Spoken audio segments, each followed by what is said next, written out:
বন্ধুরা, আজকের ভিডিওর মাধ্যমে ভোটার কার্ড বিষয়ক একটি আপডেট দেব। অর্থাৎ আপনি যদি অনলাইন থেকে নতুন ভোটার কার্ড কিংবা সংশোধনের জন্য আবেদন করে থাকেন এবং আপনার সেই অ্যাপ্লিকেশনটা যদি অ্যাপ্রুভড হয়ে যায়, তারপরে হয়তোবা আপনি আপনার যে কার্ড সেটা ইপিক কার্ডটা অনলাইন থেকে ডাউনলোড করতে পারছেন, কিন্তু আপনার ভোটার কার্ড যেটা অরিজিনাল প্রয়োজন সেটা কিন্তু এখনো পর্যন্ত আপনার বাড়িতে আসেনি। অথচ বিশেষ করে যারা কারেকশন করেন তাদের ক্ষেত্রে কিন্তু প্রয়োজন না হলে অনেকে কারেকশন করেন না। তো যেমন আমি আজকে একটা ক্যান্ডিডেটের ডিটেলসটা দেখাবো, যে ভোটার কার্ডটা কিন্তু কারেকশনের জন্য অ্যাপ্লাই করা হয়েছিল এপ্রিল মাসে, সেটা আজ আগস্ট মাস হলেও এখনো পর্যন্ত কিন্তু নট ডিসপ্যাচড দেখাচ্ছে, বা সেটা প্রিন্টিং কিন্তু হয়নি, আন্ডার প্রিন্টিং আছে।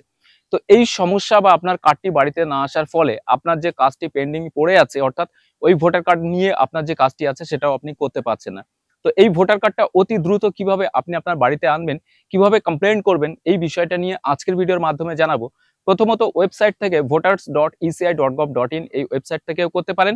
দ্বিতীয়ত আপনি ভোটার হেল্পলাইন যে মোবাইল অ্যাপটি আছে সেখান থেকেও কিন্তু করতে পারেন। এই দুই রকম স্টেপ কিন্তু আজকের ভিডিওর মাধ্যমে আপনাকে জানাবো।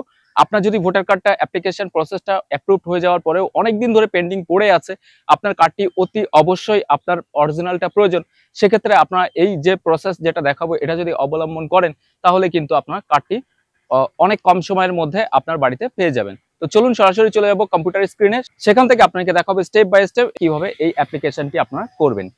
তো প্রথমেই আমরা যেটা করব, voters.eci.gov.in অফিসিয়াল যে ওয়েবসাইট আছে এটাকে ওপেন করবেন। এরপরে লগ ইন অপশানে ক্লিক করবেন। লগ ইন অপশানে ক্লিক করে আপনার যে অ্যাকাউন্টটা আছে সেই অ্যাকাউন্টটা ওপেন করে নিতে হবে। তবে জানিয়ে রাখি, এখানে কিন্তু আপনারা রেজিস্টার সেই ভোটার কার্ড নাম্বার দিয়ে করবেন যে ভোটার কার্ডের এই সমস্যাটা হয়েছে, অর্থাৎ আপনার ভোটার কার্ডটি আসেনি। তার জন্য সাইন আপ অপশানে ক্লিক করে এখানে ফোন নাম্বার, এখানে ইমেল অ্যাড্রেস, ক্যাপচা দিয়ে ও কন্টিনিউ অপশানে ক্লিক করে কিন্তু আপনাকে রেজিস্টার করতে হবে। যেহেতু আমার ক্ষেত্রে রেজিস্টার করা আছে, তাই আমি আমার রেজিস্টার আইডি পাসওয়ার্ড দিয়ে লগ ইন করে ড্যাশবোর্ড ওপেন হলে আপনাকে দেখিয়ে দিচ্ছি।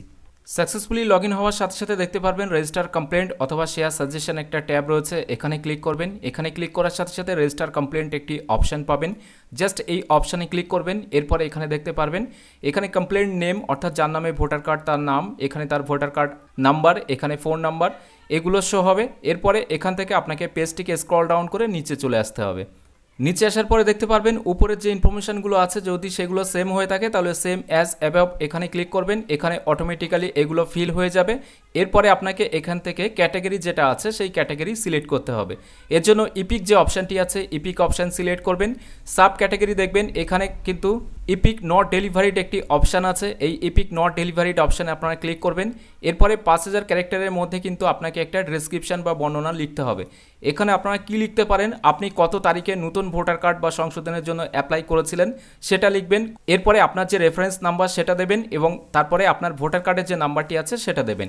এরপরে সাপোর্টিং ডকুমেন্ট, এই সাপোর্টিং ডকুমেন্টের এখানে আপনার যে স্ট্যাটাসের কপি, সেই স্ট্যাটাসের কপিটা স্ক্রিনশট নিয়ে সেটা কিন্তু 4 MBর মধ্যে পিডিএফ, জেপিজি, জেপিইজি বা পিএনজি যে কোনো একটি ফাইলে হতে হবে।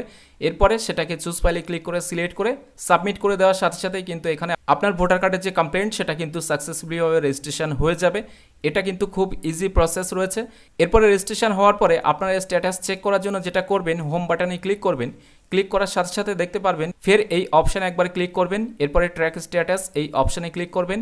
এরপরে নিচে এখানে আপনারা দেখতে পারবেন যে আপনি যতগুলো কমপ্লেন্ট করেছেন তার ডিটেলসটা কিন্তু এখানে শো হবে। যেমনটা আমি একটু আগে একটা করেছিলাম একটা ক্যান্ডিডেটের, সেটার ডিটেলস এখানে শো হচ্ছে। টাইম দেখুন, ডেট, টাইম। এরপরে স্ট্যাটাস ওপেন আছে, ভিউ কমপ্লেন্টে ক্লিক করলে আপনার তার ডিটেলসটা কিন্তু এখানে দেখতে পারবেন। এরপরে ভিউ কমপ্লেন্ট হিস্ট্রি এই অপশানে ক্লিক করলে দেখতে পারবেন এখানে কিন্তু এটা ওপেন রাখা হয়েছে। এছাড়াও সেকেন্ড যে স্টেপটা আছে সেটা আপনাকে বলেছিলাম যে ফোন থেকে দেখাবো, কিন্তু ফোন থেকে না করেও আপনারা এখান থেকে সরাসরি ভোটার মিত্র অর্থাৎ এই জায়গা থেকেও কিন্তু করতে পারবেন। সেটা কিভাবে করবেন, ইপিক ভোটার কার্ড এটা সিলেক্ট করবেন। এরপরে এই জায়গা থেকে দেখতে পারবেন এখানে কিন্তু ইপিক নট ডেলিভারিড দেখাবে। এরপরে এখানে আপনার ইপিক কার্ড নাম্বার যেটা আছে সেই ইপিক কার্ড নাম্বারটি আপনি এখানে ইনপুট করে দেবেন। এখানে ইপিক নাম্বার ইনপুট করার পরে দেখবেন আপনার ডিটেলস যেটা সেটা হয়তো এখানে নাও আসতে পারে। এরপরে একটা লাইক এবং ডিসলাইক চিহ্ন থাকবে, আপনার ডিসলাইকে ক্লিক করলে কিন্তু সেখানে দেখাবে যে আপনি কি রেজিস্টার করতে চান কমপ্লেন্ট। তাহলে আপনার ইয়েস অপশানে ক্লিক করবেন। ওখানে কিন্তু 100 ক্যারেক্টারের মধ্যে একটা লেখার একটা বক্স দেবে। তো এখানে যেহেতু আমার কমপ্লেন্ট করা হয়ে গেছে তাই আমি আপনাকে দেখাতে পাচ্ছি না, তবে স্টেপগুলো বলে দিচ্ছি। সেখানে একটা বক্স দেবে, সেই বক্সের মধ্যে 100 ওয়ার্ডের মধ্যে আপনাকে লিখতে হবে। সেখানেও আপনি সেম জিনিসটাই লিখবেন, আপনি ভোটার কার্ড কারেকশনের জন্য বা নতুনের জন্য অ্যাপ্লাই করেছিলেন, সেটা রেফারেন্স নাম্বার দেবেন, ভোটার কার্ড নাম্বার দেবেন। এরপরে সেন্ড অপশানে ক্লিক করার সাথে সাথে দেখবেন ওখানে কিন্তু একটা ডকুমেন্ট আপলোড করবেন কিনা সেটা অপশান দেবে, আপনি ওটা নো করে দেবেন। দেওয়ার পরে সাবমিট অপশানে ক্লিক করলে এখানে কিন্তু আপনার কমপ্লেন নাম্বার যেটা সেটা কিন্তু দিয়ে দেওয়া হবে। এছাড়াও আরও একটা সহজ উপায় আছে, সেটা হলো আপনারা কিন্তু সরাসরি কল সেন্টারে কল করেও কিন্তু অভিযোগ জানাতে পারেন। সেখানে আপনাদের ক্ষেত্রে যখনই আপনারা ফোন করবেন সেখানে ল্যাঙ্গুয়েজ সিলেক্টের অপশান আসবে 1 এবং 2, অর্থাৎ 1-এর জন্য হিন্দি, 2-এর জন্য ইংলিশ। আপনার যেটা পছন্দ সেটা সিলেক্ট করবেন। এরপরে আপনারা কিন্তু সেখানে যে প্রতিনিধি আছে সেই প্রতিনিধি আপনাকে যখন ফোনটা রিসিভ করবে তখন আপনার কাছে কিন্তু জানতে চাইবে আপনার স্টেট, ডিস্ট্রিক্ট এবং অ্যাসেম্বলি কনস্টিটিউশন নেম, সেটা বলবেন। বলার পরে আপনার যে সমস্যাটা আছে, অর্থাৎ আপনার ভোটার কার্ডটি জেনারেট হয়ে গেছে বা আপনার যে 8 নম্বর ফর্মটি আপনি অ্যাপ্লিকেশন করেছিলেন সংশোধনের জন্য সেটাও অ্যাপ্রুভড হয়ে গেছে, কিন্তু আপনার কার্ডটি বাড়িতে আসেনি, সেক্ষেত্রে তারা কিন্তু আপনার রেফারেন্স নাম্বার যেটা আছে সেই রেফারেন্স নাম্বারটি চাইবে। রেফারেন্স নাম্বার দেওয়ার পরে তারাও স্ট্যাটাসে যদি দেখে সেটাই আছে, তাহলে সেক্ষেত্রে তারা কিন্তু জিজ্ঞেস করবে যে আপনি কি কমপ্লেন রেজিস্টার করতে চান। অবশ্যই আপনি সেখানে বলবেন হ্যাঁ আমি কমপ্লেনটা রেজিস্টার করতে চাই। সেই ক্ষেত্রে দেখবেন সাথে সাথেই কমপ্লেন কিন্তু রেজিস্টার করে দেওয়া হবে এবং আপনার রেজিস্টার ফোনে, অর্থাৎ আপনি যে ফোন থেকে ফোন করছেন সেই নাম্বারে কিন্তু কমপ্লেন্টের যে নাম্বারটি সেটা কিন্তু পাঠিয়ে দেওয়া হবে। তো এই 3টি উপায় ছাড়াও মোবাইল অ্যাপের মাধ্যমে করতে পারবেন। যেটা সেকেন্ড স্টেপে দেখালাম সেটাই কিন্তু মোবাইল অ্যাপের মধ্যেও পেয়ে যাবেন।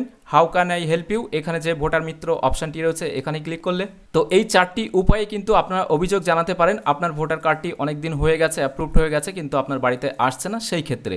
তো থার্ড যে স্টেপটি রয়েছে সেটা হলো কল সেন্টারে কল করে। তো কল সেন্টারে যে নাম্বারটি আছে 1950 সেই নাম্বারে ফোন করলে অনেক সময় রিসিভ করছে না।